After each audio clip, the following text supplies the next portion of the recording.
সম্পর্কে কি তোমরা জানো? এত ক্ষমতার মালিক আমি জিবরাইলকে আল্লাহ পাক 600 পাখা দান করেছে গো। একটা পাখার দ্বারা যদি জমিনের মধ্যে একটা বাড়ি মারি পুরা জমিনটা একেবারে তছনছ হয়ে শেষ হয়ে যাবে। ও মুসলমান বন্ধু, এবার হযরত জিবরিল আলাইহিস সালাতু ওয়াস সালাম আব্দুল মুত্তালিবকে ডাকতে বললেন, আব্দুল মুত্তালিব শোনো, আমি জিবরাইল আলাইহিস সালাতু ওয়াস সালাম, আমার তো ক্ষমতার কোনো শেষ নাই, আমার ক্ষমতা সম্পর্কে একটু শোনো।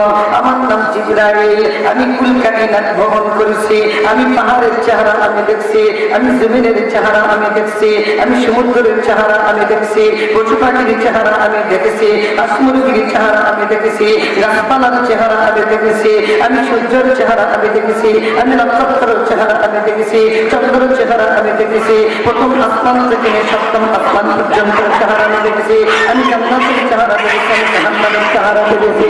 ও আব্দুল মুত্তালিব, শুধু এতটুকু দেখি নাই, ইউসুফ পয়গম্বরকে কুপের মধ্যে আমি দেখছি গো, ইউনুস পয়গম্বরকে মাছের পেটের মধ্যে আমি দেখেছি, ইয়াকুব পয়গম্বরকে অন্ধ অবস্থায় দেখেছি, আইয়ুব পয়গম্বরকে আমি দগ্ধঘা অবস্থায় আমি দেখেছি, ঈসা পয়গম্বরকে নিজেই আমি জমিন থেকে আসমানে আমি উঠাইছি, এরপর আমি ঈসা পয়গম্বরকে তুর পাহাড়ে আমি দেখেছি।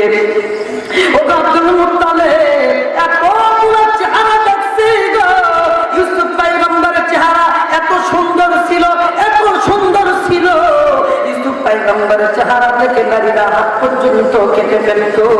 এমনকি জান্নাতের চেহারা দেখছি, জান্নাতের মধ্যে হুর থাকে, এই হুরদের চেহারা আমি দেখেছি, জান্নাতের হুরদের চেহারা তো অত্যন্ত সুন্দর, অত্যন্ত লাবণ্য।